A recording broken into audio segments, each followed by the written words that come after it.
तो दोस्तों फाइनली मैं लेकर आ चुका हूँ इंसीडियस चैप्टर 3 को, जो कि असल में प्रीक्वल है पार्ट 1 और पार्ट 2 का। लेकिन कुछ चीजें ऐसी हैं जो कि यहाँ पर आपको देखने के लिए मिलेंगी, यानी कि जो आपस में जुड़ाव है टाइमलाइन का वो आपको देखने के लिए मिलने वाला है। तो जल्दी से जाकर पहले पार्ट 1 पार्ट 2 देख लो, अदरवाइज आपको ये चीजें ठीक से समझ में नहीं आएंगी। उनका लिंक आपको नीचे डिस्क्रिप्शन में पिन कॉमेंट में मिल जाएगा। साथ ही साथ मैंने एक्सप्लेन कर दिया है पीनाक 1 2 3 को, उनको भी जाकर चेकआउट कर लीजिए। तो चलिए अब बिना किसी देरी के चलते हैं सीधा वीडियो की तरफ। तो कहानी की शुरुआत लैम्बर्ट परिवार यानी कि डॉल्टन के हादसे के कुछ साल पहले से होती है, जब क्विन नाम की एक टीनेजर लड़की अचानक से एलिस से मिलने उसके घर जाती है। क्विन को एलिस के बारे में एमिली नाम की एक लेडी से पता चला था और क्विन भी एलिस से कोई काम कराना चाहती थी। तब एलिस उसको बताती है कि किसी वजह से वो अब उस काम को छोड़ चुकी है और इसलिए वो क्विन की कोई हेल्प नहीं करेगी। ये सुनकर क्विन उसे पैसे भी ऑफर करती है, लेकिन एलिस ये सब पैसे के लिए नहीं करती थी और वो इसके लिए मना कर देती है। मगर जब क्विन से बात करके एलिस को पता चलता है कि वो काफी दूर व्हीलान पार्क से आई है, तो यहाँ पर एलिस क्विन को थोड़ी देर के लिए अपने घर में इनवाइट कर लेती है। उसी दौरान क्विन से बातें करते हुए उसको पता चलता है कि क्विन दरअसल वहाँ इसलिए आई है ताकि वो एलिस के जरिए अपनी खत्म हुई माँ लिली से बात कर पाए, जिनकी मौत असल में कैंसर से 1.5 साल पहले हुई थी। क्वीन उनको काफी मिस करती है और कई बार उसे रात में अपने घर की चीजें इधर उधर मिलती हैं, जैसे कि उसकी प्राइवेट डायरी, और कई बार क्वीन को कोई सोते हुए उठा भी देता है। इसी वजह से क्वीन को लगता है कि ये काम उसकी माँ का है और वो इसलिए उनसे बात करना चाहती थी। बेसिकली उसको एक मीडियम चाहिए था, जो कि थी एलिस। और क्वीन की ऐसी बातों को सुनकर एलिस समझ जाती है कि असल में क्वीन ने लिली से पहले भी बात करने की कोशिश करी है और ये कोशिश शायद से नाकाम रही थी और उसी वजह से क्वीन के साथ ये सब हो रहा था। और अब क्वीन आगे कुछ ना करे, इसलिए एलिस उसकी माँ से उसकी बात करवाने के लिए मान जाती है। लेकिन जब वो लिली को बुलाने की कोशिश करती है तो कुछ ऐसा खौफनाक होता है जिसने कि एलिस और क्विन दोनों के ही होश उड़ा दिए थे। लिली की जगह कोई और स्पिरिट एलिस से संपर्क करने की कोशिश करती है, जिसे एलिस बड़ी मुश्किल से भगाती है। और अभी क्विन को भी ऐसा लगता है कि जैसे उसके पीछे कोई है। तब एलिस क्विन को सलाह देती है कि वो किसी और से जाकर ये करने के लिए कह सकती है, लेकिन साथ ही साथ एलिस ने उसको चेतावनी दी थी कि क्विन खुद लिली से संपर्क करने की कोशिश ना करे, क्योंकि मरे हुए लोगों की दुनिया में यानी कि फर्दर में जब हम किसी से बात करने की कोशिश करते हैं तो बाकी आत्माएं भी हमारी आवाज सुनती हैं। इस चीज को जानकर क्विन अपने घर में लौट आती है, लेकिन रात में जब उसको लगता है कि उसके कमरे में कोई है तो वो उसे अपनी माँ लिली समझकर बुलाने लगती है। जिस दौरान ही क्विन को रूम के वेंटिलेशन चेंबर के अंदर से आवाज आने लग गई थी, लेकिन क्विन उससे डरने की बजाय स्माइल करती है, क्योंकि उसको लग रहा था कि लिली उसके पास आ गई है। अब अगले दिन जब क्विन की आंख खुलती है तो वो रूम से बाहर जाती है तो उसके पिता शॉन जो थे वो कॉल पर बात करते हुए ब्रेकफास्ट रेडी कर रहे थे। उसी समय वो क्विन से उसके छोटे भाई एलेक्स को उठाकर स्कूल के लिए तैयार करने के लिए कहते हैं। अब वैसे तो आज क्विन का ऑडिशन भी था, जिसकी वजह से वो अपना नाश्ता उठाकर जल्दी से एलेक्स को उठाने जाती है, लेकिन एलेक्स को अभी और सोना था, इसलिए वो अपनी बहन से बदतमीजी करते हुए उसे अपने कमरे से ही भगा देता है। जिसके बाद क्विन अपने रूम में आकर नाश्ता करते हुए ऑडिशंस की लाइन को याद करने लग गई थी। इसी बीच जब शॉन देखता है कि एलेक्स अभी भी अपने कमरे से बाहर नहीं आया है तो वो एलेक्स को पास जाकर डांट देता है। जिसके बाद वो क्विन के पास जाकर उसको भी डांटता है क्योंकि उसने एलेक्स को क्यों नहीं उठाया, जबकि हम जानते हैं कि ये एलेक्स की गलती थी। इसी वजह से आगे क्विन को पहले एलेक्स को तैयार होने में हेल्प करनी पड़ती है। जिसके बाद जब वो एलेक्स के साथ बाहर निकल रही होती है तभी उसके बगल के अपार्टमेंट में रहने वाला लड़का हेक्टर अपने रूम से बाहर आता है, जिसके एक्सप्रेशन से ऐसा लग रहा था कि कहीं ना कहीं वो क्विन को पसंद करता है। तब क्विन उसको बताती है कि आज उसका न्यूयॉर्क के थिएटर स्कूल के लिए ऑडिशन है, जिसको सुनकर हेक्टर उसे ऑल द बेस्ट बोलता है। और तभी उसी फ्लोर पर रहने वाली ग्रेस नाम की एक बूढ़ी महिला वहां आ जाती है, जो कि काफी अजीब सी बातें कर रही थी और वो हमेशा इसी तरह की बातें करा करती, इसलिए अभी ग्रेस का पति हैरी उसे वहां से रूम में ले जाता है। आगे एलेक्स को स्कूल छोड़ने के बाद वो भागते हुए ऑडिशन वाली जगह पर पहुंचती है और वहां बैक स्टेज पर जब वो अपनी बारी आने का इंतजार कर रही थी तभी उसे बाहर एक अजीब सा बूढ़ा आदमी अपनी तरफ वेव करते हुए दिखाई देता है, यानी कि हाथ हिलाते हुए, जो कि क्विन को काफी अजीब लगता है कि वो तो उसको जानता भी नहीं है। पर तभी उसका नंबर आ गया था और वो स्टेज पर पहुंच जाती है और यहाँ पर हम सामने देख पाते हैं इस मूवी के डायरेक्टर प्रोड्यूसर को, यानी कि जेम्स वॉन को, जो कि इस मूवी के अंदर उनका एक छोटा सा कैमियो भी है।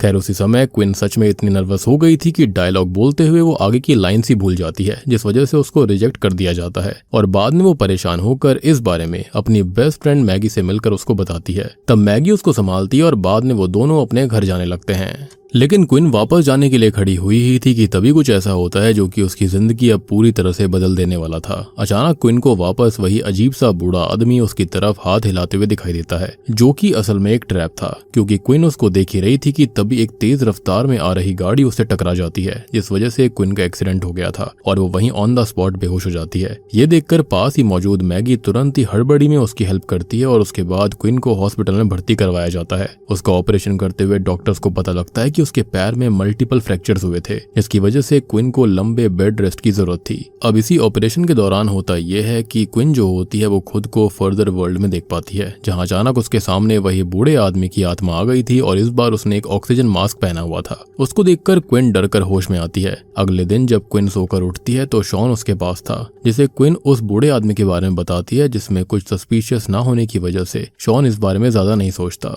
अब 3 हफ्ते बाद क्विन को हॉस्पिटल से डिस्चार्ज मिल जाता है, लेकिन अभी भी उसके पैर सही नहीं हुए थे, जिसकी वजह से उसे कुछ महीने व्हील चेयर पर बिताने की जरूरत थी। तब घर पहुंचने पर अपनी बिल्डिंग के कॉमन एरिया में शॉन की मुलाकात हैरी और ग्रेस से होती है। जिस दौरान शॉन तो हैरी से बात करने लग गया था, जबकि ग्रेस जो होती है वो क्विन से फिर से अजीब तरह से कह रही होती है कि वो आदमी जिसे सांस लेने में तकलीफ होती है वो कल रात तुम्हारा नाम चिल्ला रहा था और वो अभी भी तुम्हारे कमरे में है, यानी कि शायद से वो उसी बूढ़े आदमी के बारे में बात कर रही थी। अब ये बात सुनकर क्विन काफी हैरान रह जाती है, लेकिन हमेशा की तरह ही वो ग्रेस की बातों को इग्नोर करके अपने रूम में चली जाती है, जहां पर मैगी, हेक्टर और शॉन का दोस्त अर्नेस्टो उसका इंतजार कर रहे थे। जिस दौरान वो सब क्विन को पहले से बेहतर देखकर काफी खुश होते हैं। तब हेक्टर मजे मजे में क्विन के प्लास्टर पर "you are a real traffic stopper" लिख देता है, जो कि काफी फनी भी था। और फिर क्विन को बेस्ट विशेष देकर सभी अपने अपने घर चले जाते हैं। अब आगे शॉन क्विन को उसके रूम के बेड पर छोड़कर उसको एक गिफ्ट बास्केट देता है, जिसमें कई सारी खाने पीने की चीजें थी और एक बेल भी थी, ताकि जब भी क्विन को नीड हो तो वो बेल बजाकर शॉन को अपने रूम में बुला सके। फिलहाल थोड़ी देर बातें करके शॉन भी वहां से क्विन के कमरे से चला जाता है,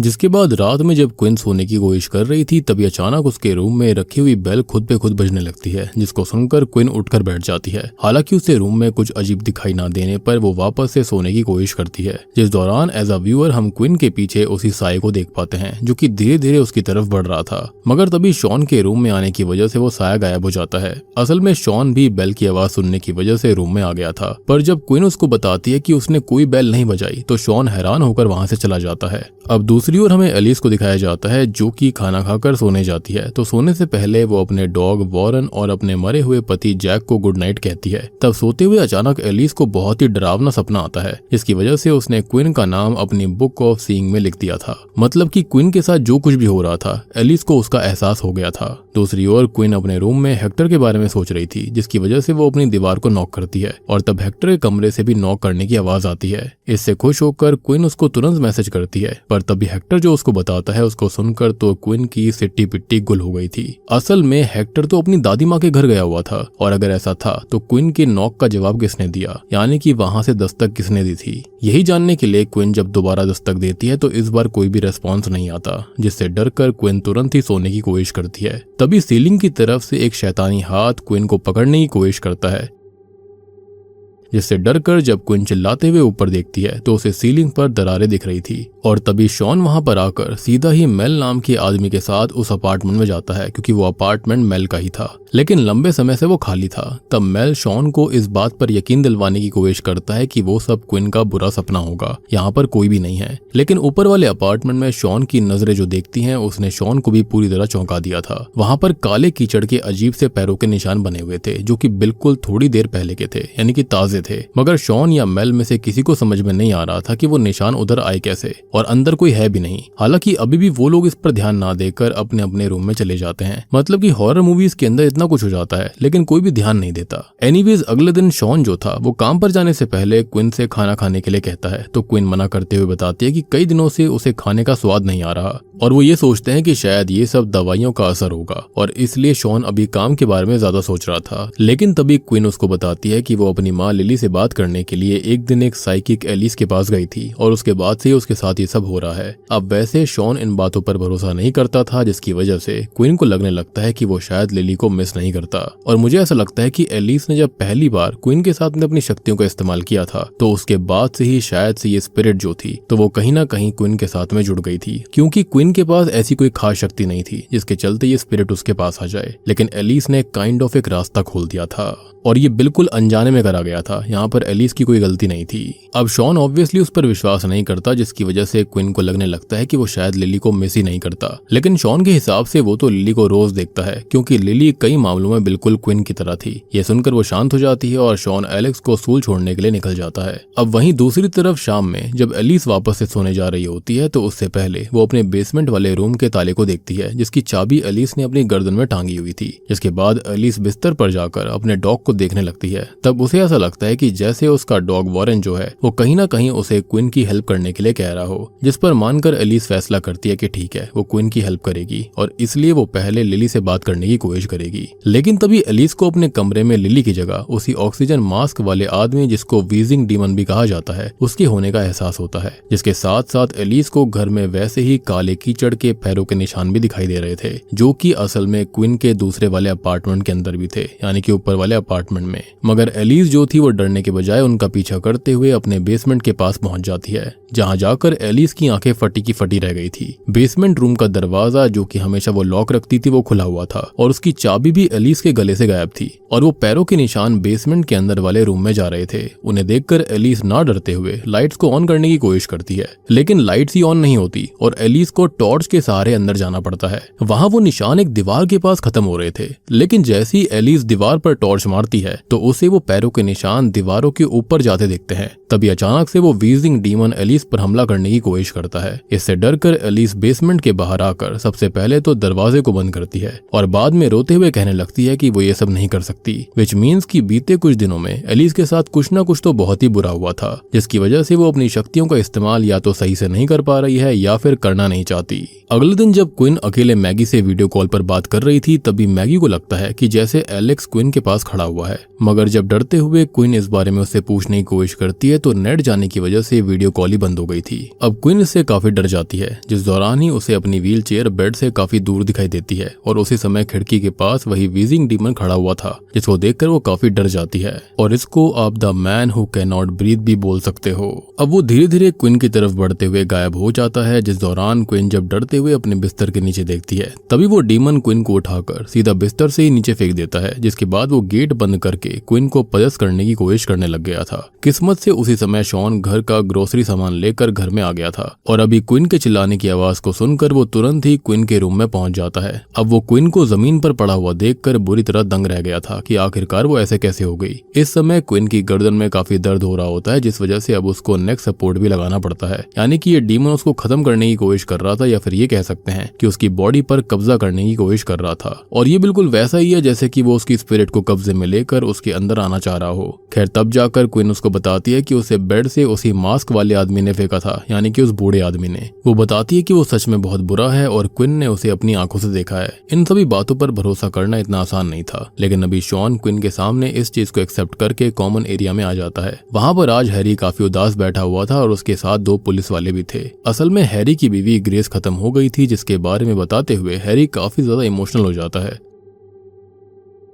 और तब जाकर शॉन हैरी को संभालते हुए कहता है कि अगर उसे किसी भी चीज की जरूरत हो तो वो शॉन को कभी भी याद कर सकता है। तभी क्वीन जब अपने रूम में सो रही होती है तब उसको ऐसा लगता है कि जैसे उसकी सीलिंग पर दरारें आ रही हों, इसलिए वो चादर को मुंह पर डालकर सोने की कोशिश करती है। लेकिन अगले ही पल जब वो चादर हटाकर देखती है तो दरारें पूरी तरह गायब हो गई थी और ये चीज सच में काफी अजीब थी। लेकिन क्वीन इस पर ज्यादा ध्यान ना देकर सो जाती है और इससे भी ज्यादा अजीब तब होता है जब क्वीन की थोड़ी देर बाद आंख खुलने पर वो खुद को व्हील चेयर पर 5th फ्लोर के रूम नंबर 514 के सामने पाती है। यह अपार्टमेंट क्वीन के अपार्टमेंट के ऊपर वाला मेल का ही अपार्टमेंट था, जहाँ पर कोई भी नहीं था। जिस दौरान डरते हुए क्वीन जल्दी से लिफ्ट के पास जाकर लिफ्ट का बटन दबाती है, पर तभी वो वीजिंग डीमन उसकी व्हील चेयर को पकड़कर उसे वापस से रूम नंबर 514 में ले जाता है और उसकी तरफ एक फेसलेस बिना हाथ पैर की लड़की बढ़ती हुई आ रही थी, विच एक्सप्लेन्स कि उसने एक को नहीं बल्कि कई सारी लड़कियों को अपना निशाना बनाया था। इससे क्वीन काफी जोर से चिल्लाती है, जिसके बाद उसकी आंख अपने अपार्टमेंट के सेम स्पॉट पर खुलती है, जिस स्पॉट पर वो सपने में रूम नंबर 514 पर थी। अभी उसके चिल्लाने की आवाज सुनकर शॉन भी आ गया था, जिसे क्विन पास में पड़े वही काले कीचड़ वाले पैरों के निशान दिखाती है, जिनको देखकर तो शॉन भी बुरी तरह दंग रह जाता है। शॉन के घर में वो निशान विंडोज की तरफ जा रहे थे और वो विंडो टूटी भी हुई थी। उसको देखकर शॉन जब नीचे झांकता है तो नीचे उसे एक बॉडी पड़ी हुई दिखती है, जिसको देखकर शॉन काफी डर जाता है। पर जैसे ही क्विन उधर देखने की कोशिश करती है तो वो वीजिंग डीमन उसे खिड़की के पास ही लटका दिखाई देता है, जो कि क्विन को पकड़कर नीचे खींचने की कोशिश करने लग गया था। तब बड़ी मुश्किल से जैसे तैसे शॉन क्विन को पकड़कर ऊपर खींचता है, मगर अब उसे क्विन की बातों पर पूरी तरह भरोसा हो गया था कि सच में क्विन के साथ कुछ न कुछ खौफनाक पैरानॉर्मल हो रहा था। इसलिए वो अगले ही दिन खुद ही एलिस के घर जाता है, जहां एलिस खुद भी उसके आने का कारण जान गई थी। एलिस भी उसे अपने घर में बुलाकर उससे बात करती है, जिस दौरान जब शॉन उसको बताता है तो एलिस को क्विन के लिए काफी बुरा लगता है। तभी वो शॉन को उस दर्दनाक राज के बारे में बताती है जिसे वो इतने समय से छुपा कर रख रही थी, और उसी वजह से उसने अपनी शक्तियों का इस्तेमाल करना भी बंद कर दिया था। दरअसल ठीक 1 साल पहले एलिस के पति जैक ने डिप्रेशन की वजह से खुद को खत्म कर लिया, जिसको असल में एलिस काम में व्यस्त होने की वजह से गुड बाय नहीं कह पाई थी, जो कि यही काम था, और ये सच में एलिस के लिए काफी दर्दनाक था। उसी वजह से उसने एक दिन अपनी शक्तियों का इस्तेमाल करके खुद के लिए सेल्फिश हुई थी। वो जैक से बात करने की वो कोशिश करने लगी थी, मगर उस समय ही अचानक एलिस के पीछे वही पार्ट 1 वाली ब्राइड इन ब्लैक का गोस्ट आ गया था, यानी कि पार्कर क्रेन का, जो कि बार बार एलिस को उसकी शक्तियां इस्तेमाल करने पर हॉन्ट करता था। और एलिस को डर था कि अगर वो अपनी शक्तियों का इस्तेमाल करेगी तो ब्राइड इन ब्लैक उसको खत्म कर देगी। और हमको पता है कि पार्ट 2 में ऐसा हो भी गया था, या फिर ये कहेंगे पार्ट 1 के एंड में। अब ये बात सुनकर शॉन एलिस से उसकी हेल्प करने को तो नहीं कहता, लेकिन वो एलिस से रिक्वेस्ट करता है कि कम से कम वो एक बार चलकर क्विन से बात तो कर ले, जिस पर एलिस भी मानकर शॉन के घर में आ गई थी, जहां पर क्विन उसको देखकर काफी खुश हो जाती है। तब बातों ही बातों में क्विन एलिस से कहती है कि मैं मरना नहीं चाहती, जिस पर एलिस जवाब देती है कि तुम पक्का एक बहुत ही अच्छी जिंदगी जियोगी। असल में एलिस ने क्विन की हेल्प करने का फैसला कर लिया था, और इसलिए वो थोड़ी ही देर में शॉन और क्विन का हाथ पकड़कर अपनी शक्तियों का इस्तेमाल करना शुरू करती है, ताकि वो उस वीजिंग डीमन से बात कर पाए कि आखिरकार वो चाहता क्या है। इससे एलिस वीजिंग डीमन की दुनिया में जाने में कामयाब हो गई थी, जो कि असल में उसी बिल्डिंग के ऊपर वाले फ्लोर पर था। वहां जाने के लिए जब एलिस लिफ्ट के पास जा रही थी, तभी उसे रास्ते में एक लेडी की डरी हुई आत्मा मिलती है, जिससे जब एलिस वीजिंग डीमन के बारे में जानने की कोशिश करती है तो वो औरत डरते हुए कहती है कि मैं उसे नाराज नहीं कर सकती। ये सुनकर एलिस आगे जाती है, जहां पर भी एक लेडी की आत्मा खड़ी थी और चेहरा उसके बालों के पीछे था। ये देखकर एलिस डरते हुए 5वें फ्लोर पर जाने के लिए लिफ्ट में चढ़ती है, लेकिन लिफ्ट के ऊपर जाने पर एलिस किसी फ्लोर पर नहीं बल्कि एक घर के सामने आकर रुकती है, जिसके अंदर जाने पर घर का दरवाजा अपने आप बंद हो गया था। और एलिस को घर के सोफा पर एक लेडी क्रीपी वे में हंसते हुए दिखाई देती है। वो एलिस को आगे की तरफ जाने के लिए इशारा कर रही थी, मगर एलिस के आगे जाते ही वो होता है जिसका डर एलिस को था। अचानक से ब्राइड इन ब्लैक का गोस्ट उस पर हमला करके उसका गला दबाने की कोशिश करने लग गया था, जिससे एलिस काफी डर जाती है और उसका दम रियल लाइफ में घुटने लगता है। और इसी तरह से उसकी मौत भी हुई थी रियल लाइफ में। हमने ये देख रखा है कि यहाँ पर इंसीडियस 1 में क्या हुआ था। इससे शॉन और क्विन भी काफी ज्यादा डर कर जैसे तैसे एलिस को होश में लेकर आते हैं। अब इसके बाद एलिस सच में काफी डर गई थी और वो उन दोनों से माफी मांगते हुए ये बोलकर चली जाती है कि वो उन दोनों की हेल्प नहीं कर सकती। इससे क्विन और शॉन भी काफी परेशान हो गए थे कि अगर एलिस नहीं तो कौन उनकी हेल्प करेगा। पर अभी शॉन को समझ में नहीं आ रहा होता कि वो उस वीजिंग डीमन से क्विन का पीछा कैसे छुड़वाएगा। तभी एलेक्स जो होता है वो अपने पिता शॉन को स्पेक्स और टकर नाम के 2 गोस्ट हंटर्स की वीडियो दिखाता है। यानी कि इस मूवी के अंदर हमें पता चलेगा कि आखिरकार स्पेक्स, टकर और एलिस कैसे मिले थे। अब इसको देखकर शॉन को लगता है कि शायद वो दोनों क्विन की हेल्प कर पाएंगे, इसलिए वो उसी रात उन दोनों को अपने घर पर बुला लेता है। वहां आते ही स्पेक्स और टकर ने क्विन के सर पर एक कैमरा लगा दिया था, ताकि रात में वो जो कुछ भी देखे वो लोग उसको देख पाएंगे। मतलब कि एटलीस्ट पता तो चले कि आखिरकार क्विन देखती क्या है या फिर उसके साथ होता क्या है, जो कि क्विन को बताकर वो उसके रूम में जाकर सोने के लिए कह देते हैं। इसी बीच एलिस फिलहाल एक कैफे में कार्ल से मिलने आई थी, क्योंकि ब्राइड इन ब्लैक असल में वही थी जिसने कि पहले पार्ट वाले जॉश के ऊपर बचपन में कब्जा कर रखा था, और उस केस में कार्ल खुद भी एलिस के साथ काम कर रहा था और तब से ही वो उसके पीछे थी। तब कार्ल जो है वो एलिस की सिचुएशन के बारे में जानकर उसको मोटिवेट करता है कि एलिस की वजह से ही जॉश आज एक नॉर्मल जिंदगी जीकर बड़ा हुआ है और अब उसका एक बेटा भी है, विच मीन्स कि ये कहानी जॉश के बड़े बेटे डॉल्टन के पैदा होने के बात की है, मतलब कि फर्स्ट पार्ट के हिसाब से कम 10 साल पहले की। खैर यही बताते हुए कार्ल एलिस से ये भी कहता है कि वो ब्राइड इन ब्लैक से ज्यादा ताकतवर है क्योंकि वो जिंदा है, जिसका मतलब वो ब्राइड इन ब्लैक को भी हरा सकती है। यही सेम बात एलिस ने भी फर्स्ट पार्ट में जॉश को फर्दर में भेजने से पहले कही थी, और वो कॉन्फिडेंटली ये सब इसलिए कह पा रही थी क्योंकि वो खुद उस फीलिंग को फील कर चुकी है। और अब हमको ये बात भी समझ में आती है कि ब्राइड इन ब्लैक क्यों जॉश को पजेस करके ही एलिस को खत्म कर पाई, क्योंकि फर्दर वर्ल्ड के अंदर वो उससे ज्यादा ताकतवर नहीं थी, यानी कि एलिस उससे ज्यादा स्ट्रांग थी। एंड ऑब्वियस ये बात है, यहाँ पर बताया भी गया है कि जो लोग जिंदा होते हैं उनकी स्पिरिट ज्यादा स्ट्रांग होती है एज कम्पेयर टू जो लोग खत्म हो चुके हैं। और बात रही डीमंस के बारे में, उनका मैटर अलग है। डीमंस तो वो होते हैं जो कि कभी इंसान थे ही नहीं, तो वो तो ऑब्वियस ही बात है कि वो इंसानों की स्पिरिट से ज्यादा ही स्ट्रांग हैं। खैर इन सब बातों ने एलिस को खुद पर विश्वास दिलवा दिया था, जिसकी वजह से वो सोचने लगती है कि उसे क्विन की हेल्प करनी चाहिए या फिर नहीं। अब दूसरी ओर टकर तो हॉल में बैठा हुआ मस्त खर्राटे लेने लग गया था। जिस समय एलेक्स सोफा पर सो रहा होता है और शॉन और स्पेक्स भी पास में ही बैठे होते हैं, तभी अचानक पूरे घर की लाइट फ्लिकर होकर बंद हो जाती है, जिसके बाद टकर को अचानक होश आने पर कैमरा मूव होकर हॉल की तरफ आता हुआ दिखाई देता है, जो कि एकदम नामुमकिन था क्योंकि क्विन के पैर में अभी भी फ्रैक्चर्स थे और वो तो सही से चल भी नहीं सकती थी, बल्कि उठ भी नहीं सकती थी। तब स्पेक्स खुद भी टॉर्च लेकर हॉल के पास जाता है, लेकिन उसे वहां पर कोई भी दिखाई नहीं देता। इससे घबराते हुए स्पेक्स, टकर और शॉन धीरे धीरे क्विन के रूम में जाते हैं और अब तक कैमरा की स्क्रीन भी पूरी तरह ब्लैक हो गई थी। कमरे के अंदर कदम रखते ही उन तीनों के होश उड़ जाते हैं क्योंकि क्विन बेड से गायब थी। जिस दौरान ही कमरे में घूमते हुए जब टॉर्च की रोशनी अलमारी के पास पड़ती है तो कैमरा में अलमारी के कपड़े दिखाई देते हैं। इससे सबको लगता है कि क्विन अलमारी के अंदर है, मगर जब शॉन डरते हुए अलमारी खोलकर कपड़े हटाता है तो उसे वहां पर बस कैमरा रखा मिलता है, यानी कि क्विन ने कैमरा निकाल दिया था, या फिर ये कहें कि उस स्पिरिट ने। जिसके अगले ही पल क्विन अचानक टकर के पीछे आकर उस पर हमला कर देती है, जिसके बाद उसने शॉन और स्पेक्स पर भी हमला करके उन्हें भी जमीन पर गिरा दिया था और खुद पागलों की तरह अपने पैर को बेड के कोने पर मारकर प्लास्टर तोड़ने लग जाती है। खैर इसके बाद वो पास रखे हुए कटर को उठाकर लड़खड़ाते हुए पैरों से शॉन के पास आती है और कहती है कि तुम एक हारे हुए बेवकूफ बाप हो जिसकी बीवी को तुमसे दूर जाने के लिए मरना पड़ा, और अब मैं भी मरने वाली हूँ ताकि तुम हमारी याद में तड़प तड़प कर खत्म हो जाओ। ये बोलकर क्विन कटर से अपना ही गला काटने वाली थी कि तभी स्पेक्स और शॉन जैसे तैसे उसे पकड़कर बेड पर लिटा देते हैं और क्विन को काबू करने की कोशिश करने लगते हैं। इसी बीच स्पेक्स क्विन के गले में एक भयानक आंख को नोटिस करता है, जिसको देखकर वो काफी डर गया था, यानी कि पोजेशन में आ गई थी वो। अभी क्विन कंट्रोल में नहीं आ रही थी, पर तभी वहां अचानक से एलिस क्विन की हेल्प करने के लिए पहुंच जाती है, जिसने पास में पड़ी हुई एक रस्सी को उठाकर क्विन को बांध दिया था ताकि क्विन खुद को कोई नुकसान ना पहुंचा सके। इस समय तक शॉन को समझ आ गया था कि स्पेक्स और टकर उसकी कोई हेल्प नहीं कर सकते, इसलिए वो उन पर गुस्सा करते हुए उनको भगाने लगता है।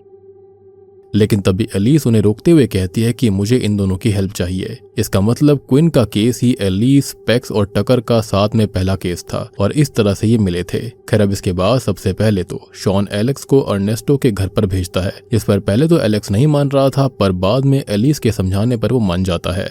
आगे एलिस सबको बताती है कि ये आत्मा सच में काफी खतरनाक है। वो वीजिंग डीमन पहले उसी बिल्डिंग में रहा करता था जो कि अभी एलिस की आत्मा से एनर्जी ले रहा है। हालांकि ज्यादातर आत्मा ऐसे लोगों से एनर्जी लेकर इंसानों की दुनिया में आना चाहती थी, लेकिन ये आत्मा खतरनाक इसलिए थी क्योंकि वो इंसानों की आत्मा को अपनी दुनिया में ले जाकर उन्हें अपना गुलाम बनाकर रखती है, यानी कि उसे रियल लाइफ में आने में कोई इंटरेस्ट नहीं था। यहाँ सबसे डरावनी बात ये थी कि वीजिंग डीमन क्विन के एक्सीडेंट के टाइम पर उसकी आधी आत्मा को तो अपनी दुनिया में कैद कर चुका है, विच एक्सप्लेन्स कि क्विन यहाँ पर ठीक क्यों नहीं हो रही थी और उसको खाने का स्वाद भी क्यों नहीं आया करता था। और अब वो क्विन को खत्म करके उसकी पूरी आत्मा को अपना गुलाम बनाना चाहता है, जैसे कि उसने बाकी लेडीज के साथ किया हुआ था। अभी एलिस का प्लान ये था कि वो वीजिंग डीमन की दुनिया में जाकर क्विन की आधी आत्मा को वहां से वापस लेकर आएगी ताकि वीजिंग डीमन उसका पीछा छोड़ दे। तब एलिस टकर से सब कुछ रिकॉर्ड करने के लिए और स्पेक्स से सब कुछ लिखने के लिए कहती है, जिस पर वो दोनों भी मान जाते हैं। अब एलिस ने क्विन को एक चेयर पर बांधकर फर्दर वर्ल्ड में जाने की तैयारी शुरू कर दी थी। वहां पहुंचते ही एलिस को फिर से एक लेडी की डरी हुई आत्मा मिलती है,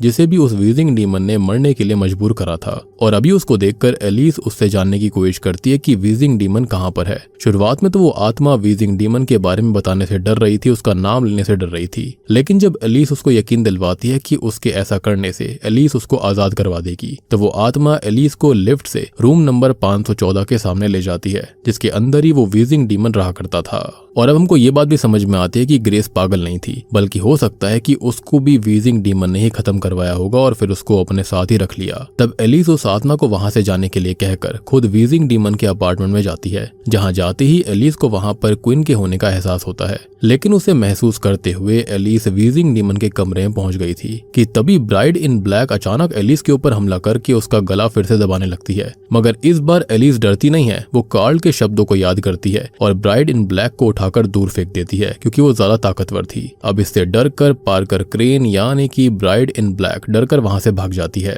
और इसी पल से ब्राइड इन ब्लैक को पता लग गया था कि वो एलिस को ऐसे नहीं खत्म कर सकती। उसके लिए उसे रियल वर्ल्ड में जाकर किसी को पजस करके ही ऐसा करना पड़ेगा, जो कि उसने जॉश को पजस करके कर दिया। एनीवेज इसके बाद ही एलिस की नजर पास के एक बेड पर जाती है जहां पर एक बूढ़ा आदमी था और जैसी एलिस उसकी तरफ देखती है तो उसके पूरी तरह होश उड़ जाते हैं। वो आदमी कोई और नहीं बल्कि खुद एलिस का पति जैक था, जिसको देखकर एलिस काफी ज्यादा इमोशनल हो जाती है। तब वो सबसे पहले तो जैक को गले लगाकर उससे माफी मांगती है कि वो उसे गुड बाय नहीं कह पाई, जिस पर जैक भी उसे माफ करते हुए कहता है कि मैं भी तुम्हारे बिना नहीं रह सकता, लेकिन मैं तुम्हारी दुनिया में तो नहीं आ सकता, इसलिए तुम्हें ही खुद को खत्म करके मेरी दुनिया में आना होगा। ये बोलते हुए जैक एलिस को एक उस्तरा देता है ताकि एलिस खुद को खत्म कर सके। तब एलिस भी ऐसा करने का नाटक करती है, लेकिन ठीक आखिरी समय पर वो ये कहती है कि अगर तुम असली जैक होते तो कभी भी मुझको खुद को खत्म करने के लिए नहीं कहते, जिसका मतलब एलिस पहले ही समझ गई थी कि ये सब वीजिंग डीमन का बिछाया हुआ एक जाल था ताकि एलिस उसके पास से क्वीन की हाफ स्पिरिट को ना ले जा पाए। और यहाँ पर वीजिंग डीमन समझ गया था कि एलिस काफी ताकतवर है क्योंकि उसने ब्राइड इन ब्लैक को उठाकर फेंक दिया था।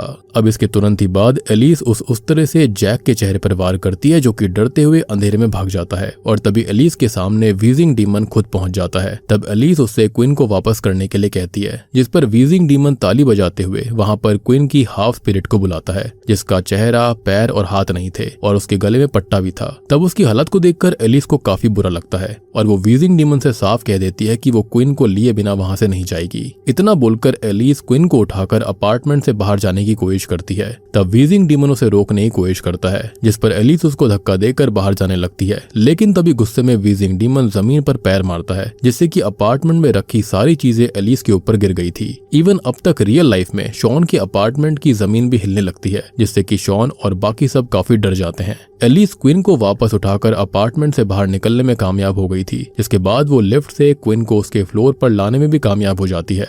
मगर क्वीन के अपार्टमेंट के सामने पहुंचने से पहले ही वीजिंग डीमन वापस एलिस के सामने आकर उसको धक्का दे देता है, लेकिन एलिस हार नहीं मानती और वीजिंग डीमन को धक्का देकर पैर जमीन पर मारते हुए वीजिंग डीमन को एक गड्ढे में गिरा देती है। जिसके बाद वो क्वीन को उसके कमरे में लाने में कामयाब हो गई थी, जहां पर क्वीन की बॉडी पड़ी हुई थी और क्वीन की आत्मा को अपनी बॉडी में खुद ही वापस जाना होता। आगे एलिस अपनी बॉडी में आकर रियल वर्ल्ड में भी उठ जाती है, लेकिन एलिस की आत्मा के पास वापस से वीजिंग डीमन आकर उसे माँ की तरह कंसोल करने की कोशिश करता है, यानी कि लिली की तरह, ताकि क्वीन अपने शरीर में वापस ना जाए। वो ऐसा करने में कामयाब भी हो रहा था, जिसकी वजह से वो क्वीन की बाकी आत्मा को भी खींचने वाला था।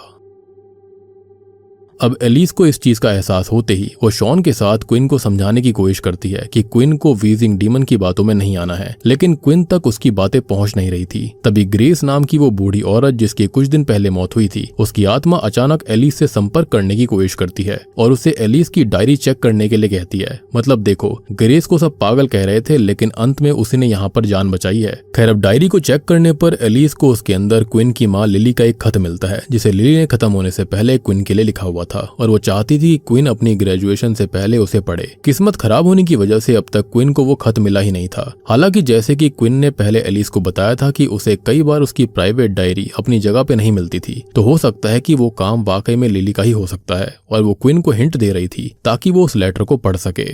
खैर, अभी एलिस उस लेटर को देखकर लिली की आत्मा से ही हेल्प मांगती है कि उसे ही अपनी बेटी की हेल्प करनी होगी, जो कि सच में क्वीन की मदद करने के लिए वीजिंग डीमन के पास चली गई थी। और उसकी आवाज को सुनते ही क्वीन सबसे पहले तो अपनी पूरी फॉर्म में आ जाती है, जिसके बाद वो वीजिंग डीमन के मास्क को ही खींचकर उससे दूर हो जाती है, यानी कि उसने उसे खत्म कर दिया था। इससे वीजिंग डीमन पूरी तरह से गायब हो जाता है, जिसके बाद क्वीन भी अपने शरीर में लौट आई थी, यानी कि उसने अपनी माँ से बात कर ली। इससे शॉन काफी खुश होकर तुरंत ही क्वीन को गले लगा लेता है।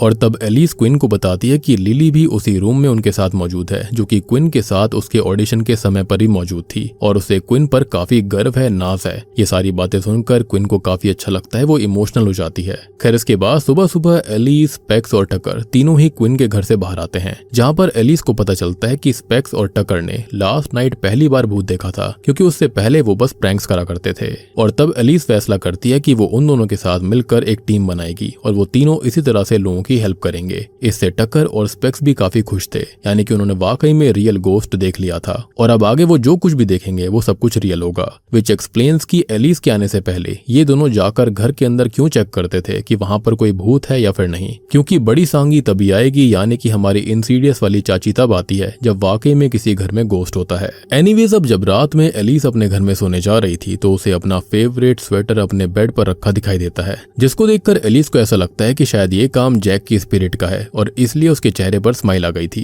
पर तभी एलिस का डॉग अचानक भौंकने लगता है, जिससे कि एलिस के होश एक पल को उड़ गए थे और तभी शॉकिंगली हम देखते हैं कि उसके पीछे उसी लाल चेहरे वाले यानी कि लिपस्टिक डीमन को दिखाया जाता है। यानी कि ब्राइड इन ब्लैक और लिपस्टिक डीमन जो थे वो एलिस के पीछे पहले से ही पड़े हुए थे, क्योंकि वो जानते थे कि यही वो लेडी है जो कि उनको रोक सकती है। और बूम, इसी के साथ में इंसीडियस चैप्टर 3 यहीं पर खत्म हो जाता है।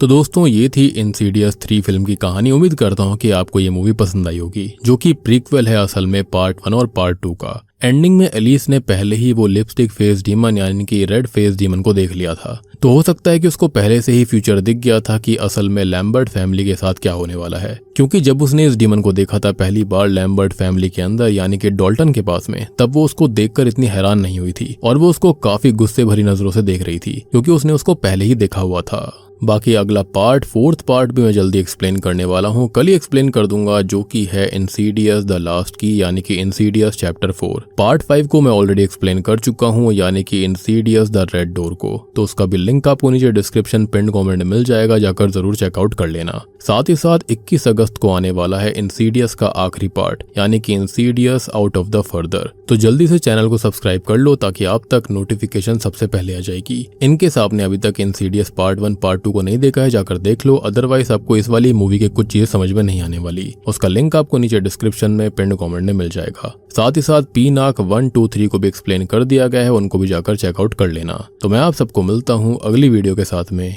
तब तक के लिए